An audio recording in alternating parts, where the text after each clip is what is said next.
إن الله وملائكته يصلون على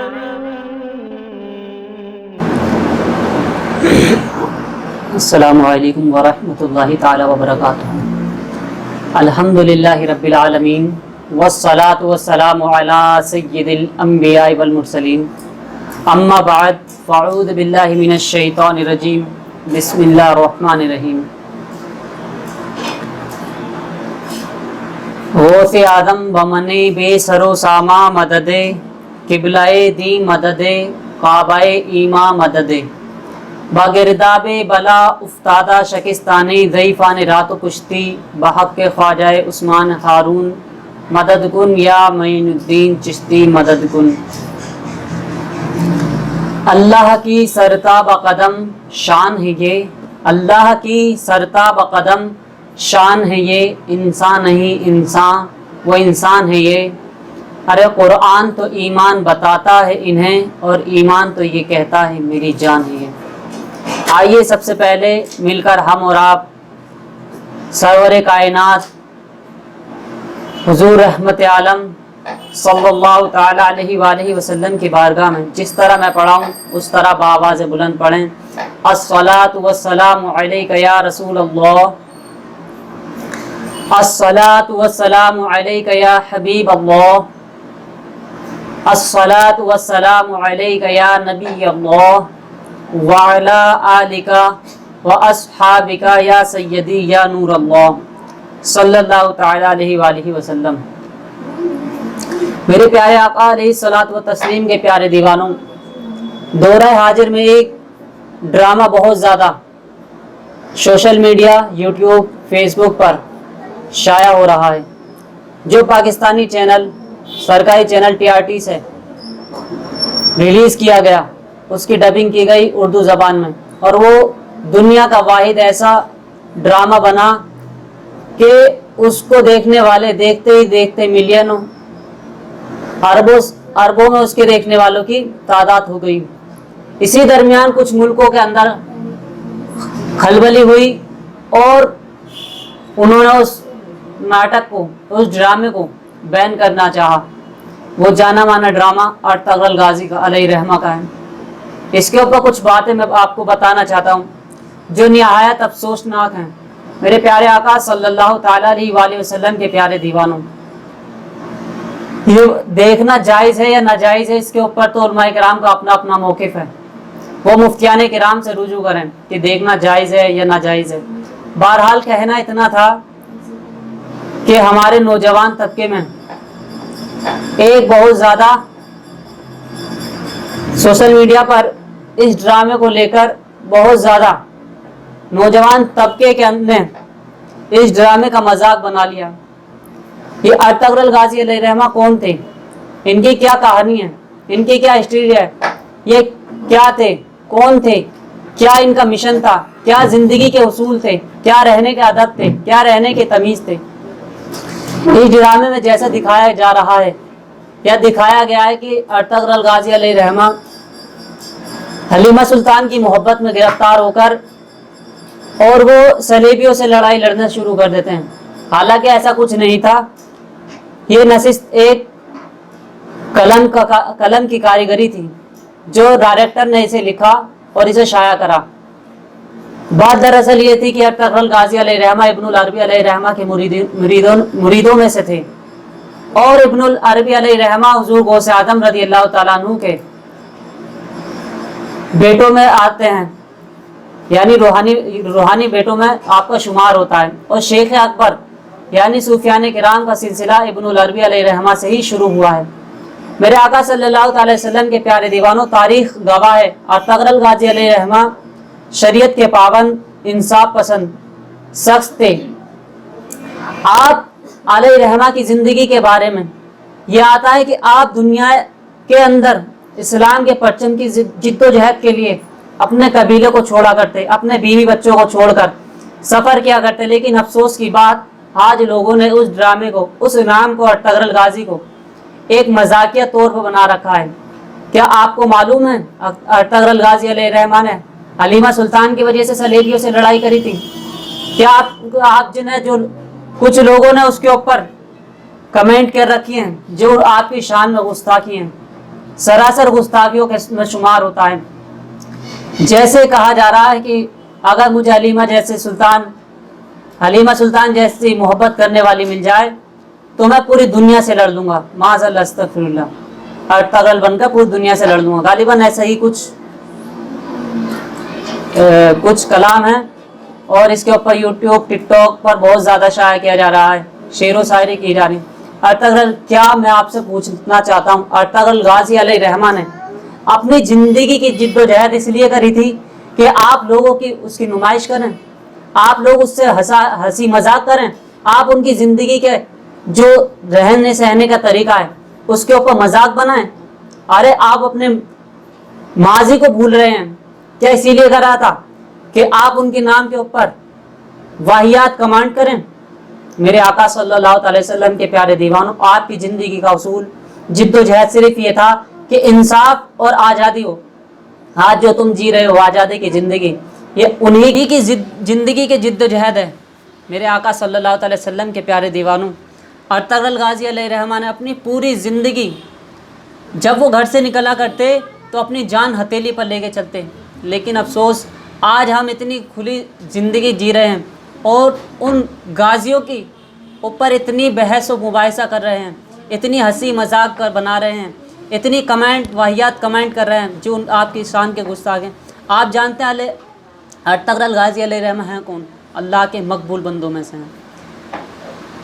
جیسے کہ آپ کو حضرت خضر علیہ السلام کی قمیض ملی تھی، اور فاتح محمد رحمۃ اللہ تعالیٰ علیہ نے جب قسطنطنیہ کو فتح کرا تھا تو اس قمیض ہی کی صدقے وہ شہر قسطنطنیہ فتح ہوا تھا، اور وہ قمیض حضرت خضر علیہ السلام کی آج بھی اس خاندان میں موجود ہے. جو اتنی بڑی ہستی ہوں ان کے لیے آپ ایسی کمنٹ کریں؟ میرے آقا صلی اللہ علیہ وسلم کے پیارے دیوانوں، آپ توبہ کریں.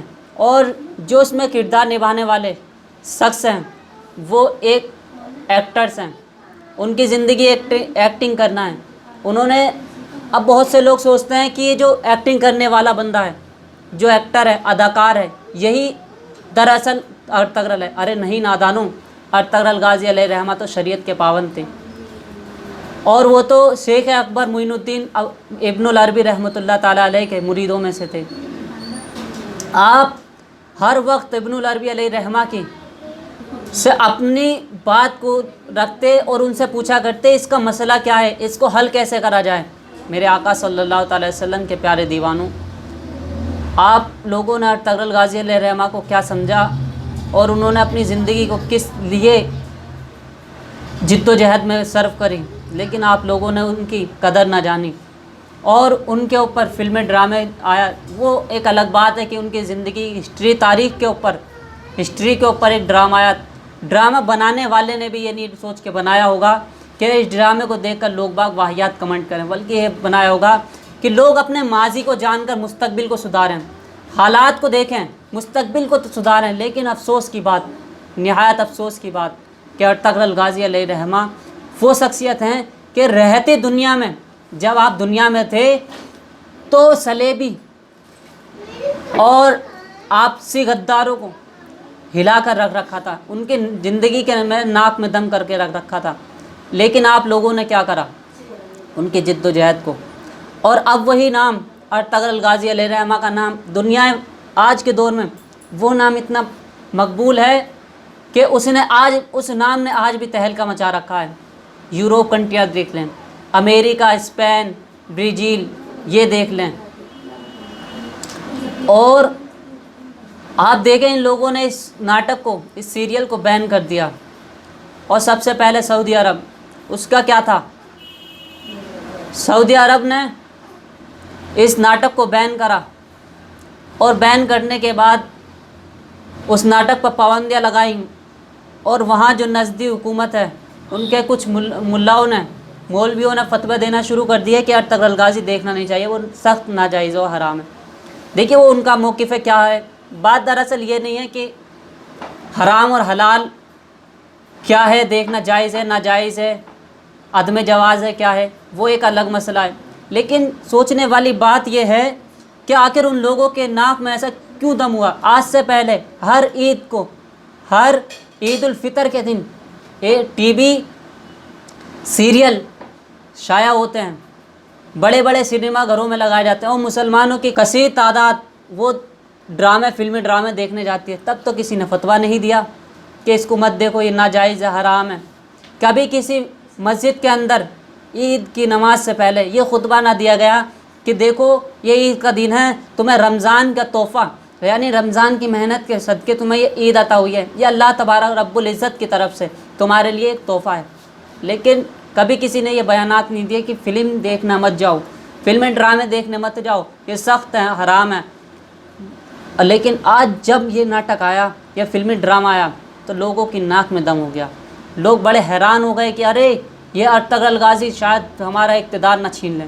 اسی لیے ان لوگوں نے، وجہ یہ ہے کہ جب آخری وقت میں سن 1922 میں غالباً مئی کے مہینے میں اس سلطنت عثمانیہ کا خاتمہ ہوا، اس وقت ایک مصطفیٰ کمال پاشا نام کے شخص نے، جو دراصل نام سے نام نہاد مسلمان اور اندر سے یعنی قلبی یہودی تھا، اس نے اپنے لوگوں کو فوج میں یعنی سلطنت عثمانیہ کی فوج میں داخل کرا، اور داخل کرنے کے بعد اس کو نیست نابود کرنا شروع کر دیا، یعنی سلطنت عثمانیہ کا خاتمہ کرنے میں سب سے بڑا ہاتھ اس کا ہے۔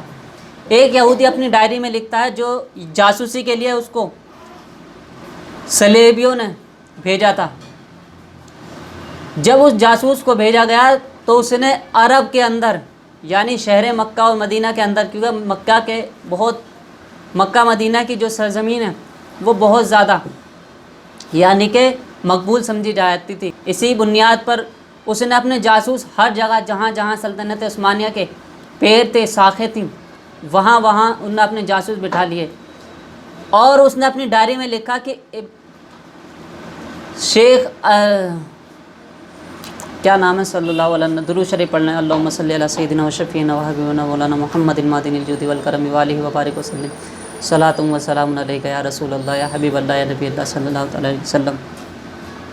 عبد الوہاب نجدی، اس شخص نے اس سلطنت کو خاتمہ کرنے کے لیے سب سے بڑا ہاتھ اسی شخص کا تھا، اور اس کے اوپر علماء کرام نے، خود اس کے والد اور اس کے بھائی نے کفر کا فتویٰ بھی دیا، لیکن اس نے ایک تحریک چالو کری، اس میں لوگوں کو جوڑتا گیا، اور اس نے جب سلطنت عثمانیہ کے اندر یعنی کہ آل سعود نے اور اس نے عبد الوہاب نجدی نے جب اس سلطنت عثمانیہ کے خاتمے کے بعد اس پر قبضہ کر لیا، یعنی کہ شہر عرب پر، سعودی عرب شریف پر جب قبضہ بنا کر لیا، تو اس کے بعد پھر ان لوگوں نے کیا کرا کہ سلطنت عثمانیہ کو خاتمہ کرنے کے بعد، جب سلطنت عثمانیہ کی جو شاخیں پھیلی ہوئی تھیں، اناطولیہ، سعودی عرب، مصر، حجاز اور یہ فلسطین وغیرہ پر جب سلطنت عثمانیہ کا مکمل قبضہ تھا، اس وقت جو ہے نا یہ شیخ عبد الوہاب نجدی نے کیا کام کرا، سلطنت عثمانیہ کو خاتمے کے لیے ایک تحریک بنائی اور نئے نئے پیغام دینے لگے، لوگوں کو جوڑنے لگا۔ جب لوگوں کو جوڑنے لگا تو لوگ یہ کچھ نئی الگ باتیں لے کے آیا۔ ایسے ہی پایا تخت کے اندر کچھ لوگ داخل ہوئے، وہ نئی نئی تحریک لائے، جیسے سب سے پہلے نام آتا ہے مصطفیٰ کمال پاشا کا، یہ بھی الگ یعنی دین تو لایا لیکن کچھ الگ چیزیں لایا، لوگ جڑنے لگے۔ جیسے آج کے ٹائم میں تبلیغی جماعت کو لے لو، کہ تبلیغی جماعت واقعی اندر لوگ جاتے ہیں، 3 دن کے لیے جماعت میں جاتے ہیں، 4 دن کا چلہ لگاتے ہیں، اپنے آپ کو مولوی مفتی سمجھنے لگتے ہیں۔ مفتیان کرام کو بھی لوگ باغ یہ حقارت کی نظر سے دیکھنے لگتے ہیں۔ اب وہ سوچتے ہیں ہمارا 4 مہینے کی ہمارا وقت تھا، وہ ہم 4 مہینے میں مفتی بن گئے، معاذ اللہ استغفر اللہ، یہ ان کی غلط سوچ ہے۔ 4 مہینے میں کوئی بھی مفتی نہیں بنتا۔ ارے 4 مہینے کے اندر تو صحیح سے نماز پڑھنی نہیں آتی، وہ 4 مہینے کے اندر مفتی کیا بنیں گے اور فتویٰ دینا شروع کر دیتے ہیں، یہ جائز ہے، یہ حلال ہے، یہ حرام ہے، یعنی کہ شرک و بدعت کے فتوے تک آ جاتے ہیں، جی یہ شرک ہے اور یہ بدعت ہے۔ اس ڈرامے کے اندر یہ واضح ہو گیا کیا شرک ہے کیا بدعت ہے۔ اس نے واضح کر دیا کہ اس وقت کے جب صوفیان کرام نے دین کو بچایا، تب بھی یہ معمول تھا نظر و نیاز کا۔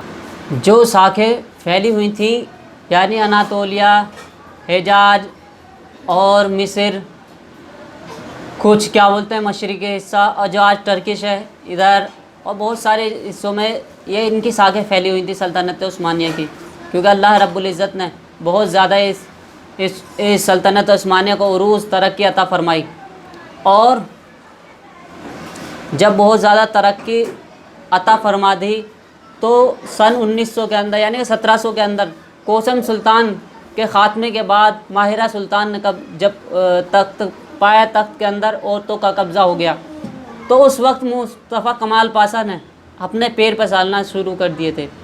غالباً 1700 ہجری سے صلیبیوں نے سلطنت عثمانیہ میں اپنا دخل انداز شروع کر دیا تھا، اور یہ مصطفیٰ کمال پاشا یہ اس وقت میں بہت بڑے مفتیان کرام میں شامل ہو گیا، اور اس نے مفتیوں کا قتل کروایا۔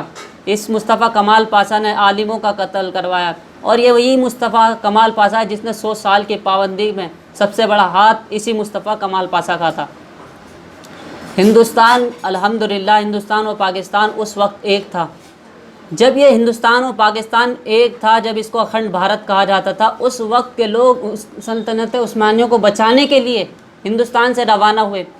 آج بھی اگر آپ ٹرکش جائیں گے تو وہاں پر الحمدللہ ہمارے اکابروں کی قبریں موجود ہیں، جنہوں نے یہ شیخ عبدالوہاب نجدی نے کئی ہزار یعنی کہ تقریباً روایتوں میں آتا ہے 60,000 کے غالباً عالموں کا قتل کرایا، مفتیوں نے کرام کا قتل کرایا۔ تو میرے آقا صلی اللہ علیہ وسلم کے پیارے دیوانوں، یہ انہی نطفے ہیں جو آج دیوبندی اور وہابی سیریل کے نام پر ڈرے ہوئے ہیں، کانپے ہوئے ہیں، تھرا رہے ہیں کہ اگر ان کا دوبارہ عروج اور اقتدار مل گیا تو کہیں ایسا نہ ہو ہمارے ہاتھ سے یہ حکومت چلی جائے۔ ان کو اسی بات کا خطرہ ہے، اور اسی وجہ سے ان لوگوں نے اس پر فتوے دینا شروع کرے۔ کبھی عید کے اوپر آپ نے دیکھا کہ عید کی نماز کے اندر انہوں نے کوئی فتویٰ دیا ہو یا انہوں نے کوئی بیان کرا ہو؟ الحمدللہ اہل سنت والجماعت، جس کو آج مسلک اعلیٰ حضرت کہا جاتا ہے، اس مسلک نے الحمدللہ اپنے بزرگان کرام کی عظمتوں کو بیان کرا۔ انہوں نے نظر و نیاز کو عام کرا، انہوں نے نماز کو بھی پابندی سے پڑھنے کا الحمدللہ عہد کرنے کے لیے اپنے مریدوں سے کہا۔ یہی وہ اہل سنت والجماعت ہے جس نے آج بھی بزرگوں کا 1400 سال پہلے سے چلتا چلا آ رہا طریقے کو اپنایا۔ یہی اہل سنت والجماعت وہ لوگ ہیں جسے مسلک اعلیٰ حضرت بریلوی کہا جاتا ہے۔ وہ لوگ ہیں جنہوں نے غوث اعظم رضی اللہ تعالیٰ عنہ کی عظمت کو بچا کر رکھا، جنہوں نے خواجہ معین الدین چشتی اجمیری رحمۃ اللہ تعالیٰ علیہ کی عظمت کو بچا کر رکھا، حفاظت فرمائی۔ صابر پاک مخدوم علی سمنانی کی بھی حفاظت فرمائی۔ یہی بزرگ ہیں جنہوں نے ابن العربی جیسے بڑے بڑے بزرگ اکابرین کی عظمت کو بچا کے رکھا۔ یہی الحمدللہ اہل سنت والجماعت وہ طبقہ ہے جنہوں نے اپنے بزرگوں کی عظمتوں کو بچا کے رکھا۔ بس اتنا کہنا چاہوں گا کہ ارطغرل غازی علیہ رحمہ کو اگر آپ پسند کرتے ہو تو آپ ان کے نام کو اپنے اسٹیٹس پہ ڈالیں، بلکہ اس بندے کو نہ ڈالیں جو اس کا کردار ارطغرل غازی علیہ رحمہ کا کردار نبھا رہا ہے۔ روایتوں میں ملتا ہے تاریخ ہندوستان کے اندر کہ ایک بہت بڑے بزرگ نے جب کفار پر حملہ کرا اور کفار کو مارنے کے بعد اپنی تلوار سے اس کے سر سے لے کر سینے تک جب ان کی تلوار پیوست ہوئی، سینے سے دل باہر آ گیا، تو ان کے جو اس کی وہ پوجا کرتا تھا اس کی تصویر اس کے دل میں کند تھی۔ انہیں رنج ہوا کہ یہ اس کے معبود کا یہ حال ہے، جو کہ معبود بھی نہیں ہے در حقیقت، کہ سینے پہ دل کے اندر اس کی تصویر کند ہے، یعنی تصویر لگی ہوئی ہے۔ انہوں نے کہا کیوں نہ ہمارے سینوں کے اندر بھی اس معبود حقیقی کی تصویر نامودار ہوئے، کوئی ہمیں شہید کرے تو ہمارے دلوں کے اندر سے خدا تبارک و تعالیٰ کا نام نکلے۔ کیوں ایسا نہ ہو کہ اللہ رب العزت اور اس کے محبوب سرور کونین صلی اللہ علیہ وسلم کی عظمت ہمارے دلوں سے سایہ ہوں، لوگ ہمیں دیکھیں، شہید کریں تو ہمارے سینوں کے اندر سے عظمت مصطفیٰ نکلے، عظمت اللہ رب العزت کی عظمت اور اس کی بلندی، اس کی پاکیزگی ہمارا دل بیان کرے۔ یہی وجہ ہے کہ ہمیں اللہ رب العزت کی طرف رجوع کرنا ہوگا، رجوع اللہ کرنا ہوگا، اور اکابرین سے محبت کرنی ہوگی، اور اکابرین کی توہین نہ کریں، اس سے باز رہیں، اس سے بچنے کی ہر کس کوشش کریں۔ شیطان بہت مکار ہے، وہ شہد کے اندر زہر پلاتا ہے، اسی لیے اس کے فتنوں میں نہ آئیں، اور ارطغرل الغازی علیہ الرحمہ کی توہین سے بچیں۔ کہیں ایسا نہ ہو بروز میں ایسا اللہ رب العزت تم سے اس بات کا سوال نہ کر لے کہ تم نے میرے مقبول بندے کے بارے میں ایسی واہیات باتیں کیسے کریں، کس زبان سے کریں، اور یہ زبان اور یہ کان کہیں اس کے وجہ سے جہنم کی آگ میں نہ جل جائیں۔ واخر دعوانا والحمد للہ رب العالمین۔ اللہ رب العزت کی بارگاہ میں دعا ہے کہ اللہ تبارک و تعالیٰ ارطغرل الغازی جیسے غازیوں کو اور سلطان صلاح الدین ایوبی رحمۃ اللہ تعالیٰ علیہ جیسے سلطانوں کو ہمارے اس دور حاضر میں اور ہماری قوم کے اندر ایسے کوئی غازیوں کو نامدار فرمائے۔ اللہ رب العزت ہم سب کی دلی جائز تمناؤں کو پورا فرمائے۔ آمین بجاہ النبی الامین صلی اللہ علیہ نبی المی علیہ صلی اللہ تعالیٰ علیہ وسلم۔ السلام علیکم ورحمۃ اللہ تعالیٰ وبرکاتہ۔